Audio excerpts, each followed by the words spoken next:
Olá, pessoal!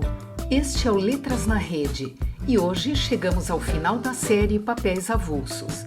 Neste último episódio, vamos responder as perguntas que recebemos pelas redes sociais, depois da publicação de cada episódio. A seguir, vocês conferem as respostas às perguntas sobre Na Arca, Dona Benedita, o empréstimo, a Sereníssima República, uma visita de Alcibíades e verba testamentária.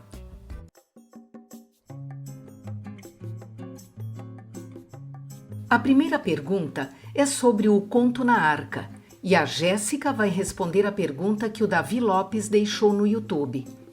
Por que Deus queria acabar com todas as pessoas da Terra e salvar apenas Noé, sua família e os animais? Que ótima pergunta, David! Adorei! Então, vamos à resposta.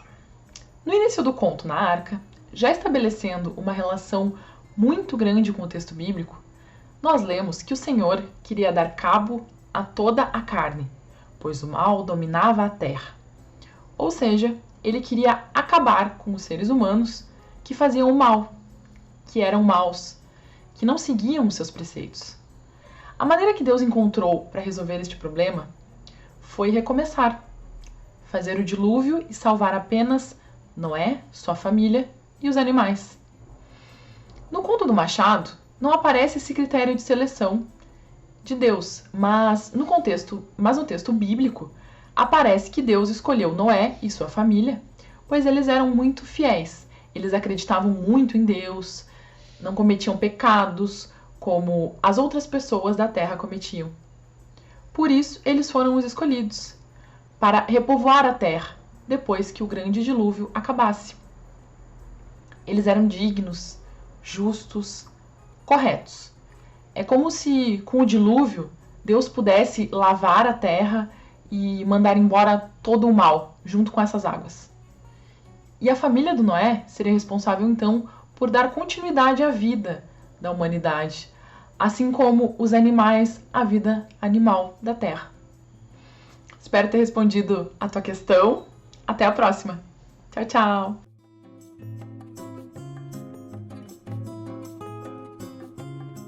A Ellen vai responder as duas perguntas que a Camila Valcanover fez no YouTube. Como compreender a oscilação do narrador, ora em terceira pessoa, ora em primeira pessoa, ora em segunda pessoa? Você coloca Dona Benedita como uma metáfora do império. De que modo o vestibulando pode chegar a essa conclusão? Nos contos realistas de Machado de Assis, o narrador é sempre muito atuante.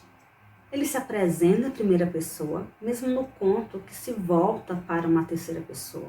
E no conto Dona Benedita, um retrato, isso não é diferente. Temos um narrador que se apresenta e interrompe o enredo para explicar, esclarecer ou interrogar o leitor. É como se quisesse pegar o leitor pela mão, como disseram minhas colegas nos vídeos anteriores. O narrador parece conversar olho no olho com o leitor. Acredito que nesse momento o leitor perceberá a oscilação do narrador. Nesse sentido, a posição do narrador machadiano funciona como um ponto de aproximação ao leitor. O gesto do narrador, a interrupção do enredo, é uma constante no conto e culmina na aparição fantástica da fada que presidiu o casamento de Dona Benedita. Ai, uma moto passando, ninguém merece. Pergunta 2. Vamos ver se agora vai, né, gente? Porque o barulho aqui tá grande. O vestibulando pode chegar a esse entendimento se buscar conhecer o que estava acontecendo naquele momento histórico do século XIX, em que o regime imperial começou a perder controle, período marcado por altos e baixos em função das consequências da Guerra do Paraguai. Tínhamos um poder monárquico que estava em crise e, ao mesmo tempo, a formação do Partido Republicano.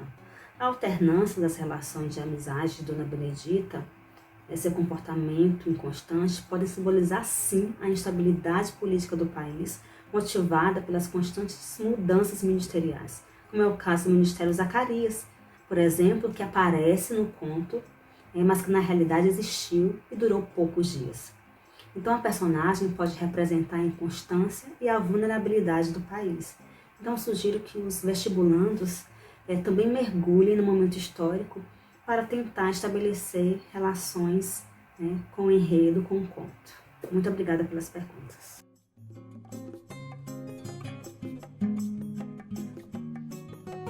Rodrigo, a Letícia Calabro perguntou o seguinte no YouTube: há alguma relação entre os contos O Espelho e o Empréstimo? Olá, pessoal. A gente pode dizer, sim, que o Empréstimo e o Espelho possuem algumas semelhanças. Os dois contos generalizam um acontecimento singular em teoria ou filosofia, e os dois contos apresentam duplicidades. No caso do Espelho, a gente tem a duplicidade entre alma interior e alma exterior. E no Empréstimo, a gente tem a figura do custódio, que tem um ar de pedinte general. Mas as semelhanças não vão muito longe. No Espelho, a gente tem uma relação de complementaridade, quase de dependência da alma interior em relação à alma exterior. Quando o Jacobina se encontra sozinho na fazenda após a fuga dos escravizados, ele só consegue recuperar sua identidade ao recorrer à farda, que era o seu papel social, o prestígio que essa posição estava lhe trazendo naquele momento, e a sua alma exterior nesse momento. No caso do empréstimo, a gente tem uma relação de conflito. O custódio ele tem vocação para a riqueza, mas não tem meios para alcançá-la. Ele não tem posses, ele não tem contatos e ele não tem nem a disposição para trabalhar. Então esse personagem vai demonstrar uma postura orgulhosa de general, enquanto batalha todos os dias pela sua subsistência. Outro ponto que é importante de marcar é a diferença da posição do narrador. No Espelho a gente tem um narrador em terceira pessoa, no começo do conto, que passa a palavra para o Jacobino, que vai narrar sua experiência, o que supostamente aconteceu quando ele era jovem, em primeira pessoa. Já no caso do empréstimo, a gente tem um narrador em terceira pessoa que analisa o custódio, ridicularizando a sua figura e fazendo dele uma caricatura, praticamente. Então é isso, espero que tenha ajudado. Até mais.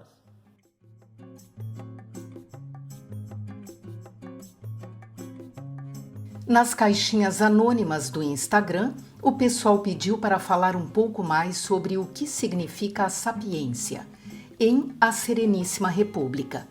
Quem vai responder a essa pergunta é o Lucas. Oi, pessoal! Bom, sapiência, como eu tinha dito lá no vídeo sobre a Sereníssima República, significa conhecimento, sabedoria, erudição. É uma palavra que aparece bem no finalzinho do conto, na voz de Erasmus, que era a personagem responsável por levar as mudanças no saco a cada vez que acontecia algum problema na eleição na República das Aranhas, para as 10 damas da República, que eram responsáveis por fazer esse trabalho. E ele conta para elas a história de Penélope, que fica esperando a volta de Ulisses da Guerra de Troia. E daí vem a grande frase dele: Ulisses é a sapiência. Porque essas 10 damas da República, as Penélopes da República, precisam esperar a chegada desse Ulisses metafórico, que vai ser o conhecimento, e elas finalmente vão ter sossego nesse trabalho.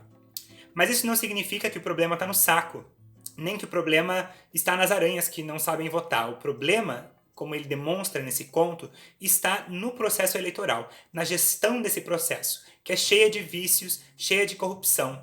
As aranhas não têm conhecimento suficiente para gerir ou para gerenciar esse sistema republicano e, portanto, ele não funciona, porque elas não conseguem nem ao menos eleger os seus representantes.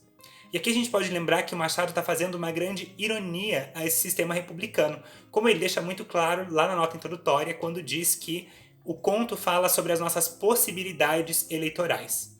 Se ele está criticando o sistema republicano, ele pode estar querendo dizer que o povo, ou a população, ou seus gestores da época, representantes da época, enfim, não teriam conhecimento suficiente para administrar um sistema eleitoral republicano, que seria cheio de vícios, cheio de corrupção. Isso lá em 1882. Isso nos demonstra, hoje, em 2020, a grande atualidade desse conto. Será que hoje essa sapiência já chegou? A resposta eu deixo para vocês. Até mais!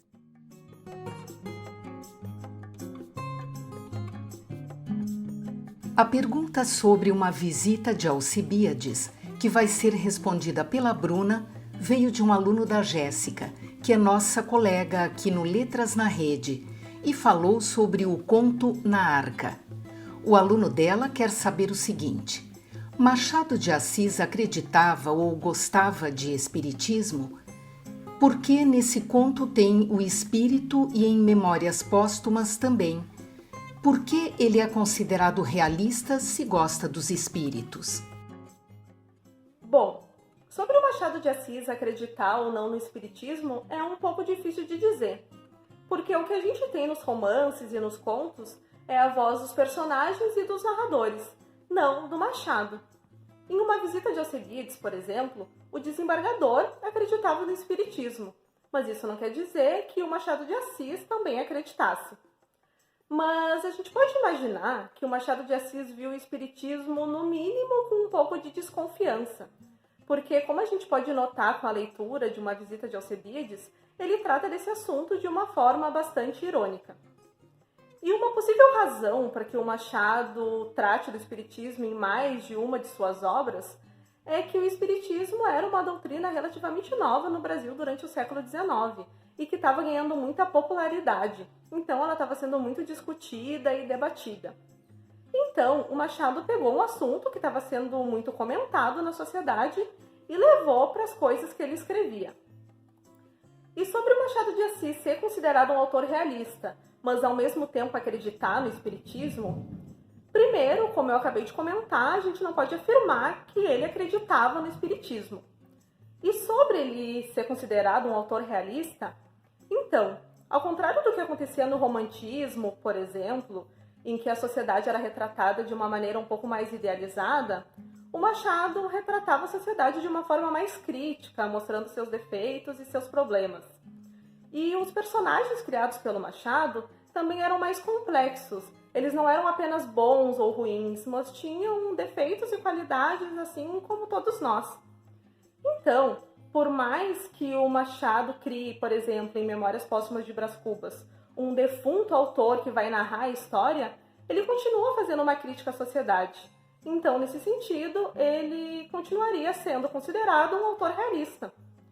No entanto, é sempre complicado enquadrar os autores em uma escola literária específica. Porque o Machado, por exemplo, por mais que siga algumas ideias do realismo, como o pessimismo e a crítica social, em alguns momentos ele também se distancia do realismo.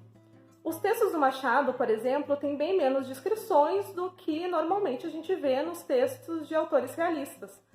E ele também usa recursos que eram considerados fantasiosos pelos realistas, como, por exemplo, um defunto narrando uma história ou um personagem sendo ressuscitado, como numa Visita de Alcebiades. Então, por mais que muitas vezes o Machado seja considerado um autor realista, a gente não pode afirmar que tudo que ele escrevia era 100% realista.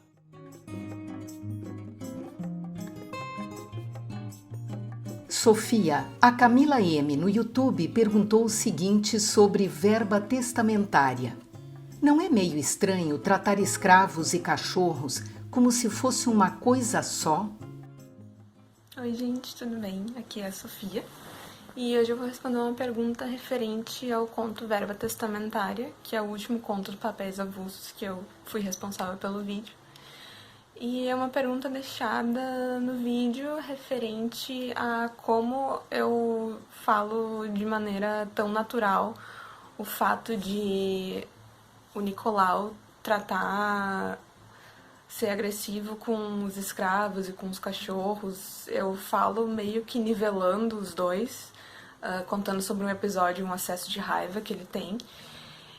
E a pergunta foi referente justamente a esse estranhamento, estranhando essa naturalização, esse nivelamento. E tem vários fatores aí dentro, mas primeiro é importante frisar que o próprio Machado escreve dessa maneira. Ele sintetiza em uma única linha, dizendo que o Nicolau, durante seus acessos, era agressivo com os cachorros, com os escravos, etc. E no outro dia ele acordava tratando os cachorros e os escravos como se nada tivesse acontecido. Então, isso aí, essa naturalização, digamos, não tá aí de graça, porque hoje a gente sabe que o Machado era um homem negro e que ele estava a par às questões da escravidão, e principalmente pelo fato do Verba Testamentária ter sido um conto escrito em 1882, então alguns anos antes da abolição da escravidão, em 1888, e logo depois, em 1889, ocorreria a proclamação da República Brasileira. O Machado trabalhou no ministério responsável pela execução da lei do ventre livre. Ele lidava diretamente, todo dia, com processos de alforria. Então, é óbvio que essas questões referentes à escravidão e à sua abolição iriam se refletir nas suas narrativas, e com verba testamentária não seria diferente. Só que, como é que ele faz isso? Em vez, pelo menos nesse conto no Verba Testamentária e também em outras narrativas do próprio Papéis Avulsos, como O Espelho, ele traz a escravidão de uma maneira muito sutil para fazer com que, justamente para causar estranhamento no leitor. Então a gente lê uma passagem como essa, em que ele praticamente numera cachorros e escravos um atrás do outro como vítimas dos acessos de raiva do Nicolau, e a gente estranha, sabe? Por que Machado tá colocando cachorros e escravos no mesmo nível?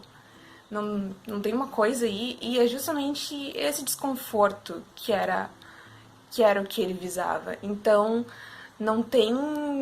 nesse conto não tem uma denúncia muito explícita, assim, abertamente contra a escravidão, coisa que o Machado com certeza era, mas o que ele busca é que o leitor estranhe e passe a questionar por que existe essa naturalização e possa fazer relações com a realidade material, com a realidade histórica na qual o Machado estava inserido, que era um Brasil violentamente escravocrata. E a gente também tem essa ferramenta na própria construção do Memórias Póstumas de Brás Cubas, que é um romance narrado em primeira pessoa pelo Brás Cubas, pelo defunto Brás Cubas, que era um membro dessa classe escravocrata. Ele tinha escravos. Só que a voz desse romance, narrado por esse senhor de escravos, pelo Brás Cubas, é justamente para que o leitor se espante com as coisas absurdas que eram feitas por pessoas dessa classe. Então é meio que... Ele meio que inverte, sabe? Nesse conto no Verbo Testamentária, ele dá a voz para um personagem que era senhor de escravo, mas ele faz isso justamente pra gente estranhar e pra gente questionar o comportamento dessa classe. E a partir daí relacionar com as questões históricas do tempo do Machado e poder, questionar quais são os aspectos dessa época que ainda continuam presentes atualmente, quais são as heranças desse tempo que ainda continuam vivas e o que a gente ainda precisa melhorar para não continuar repetindo os erros do passado. Então espero ter ajudado e obrigada. Por hoje é isso, pessoal. O episódio de hoje também está disponível em podcast no Spotify. Se vocês ainda têm dúvidas ou perguntas sobre a obra do Machado de Assis ou sobre os contos de Papéis Avulsos, é só escrever nos comentários ou interagir com a gente no Twitter, no Facebook ou no Instagram, pelo @letrasnarede, que a gente vai encontrar alguma forma de responder a vocês. E para quem ainda não se inscreveu no nosso canal, aproveite para fazer isso agora e ficar por dentro de nossos próximos episódios sobre as leituras obrigatórias do Vestibular da URGS 2021. Todas as terças e sextas trazemos novidades por aqui. Até mais!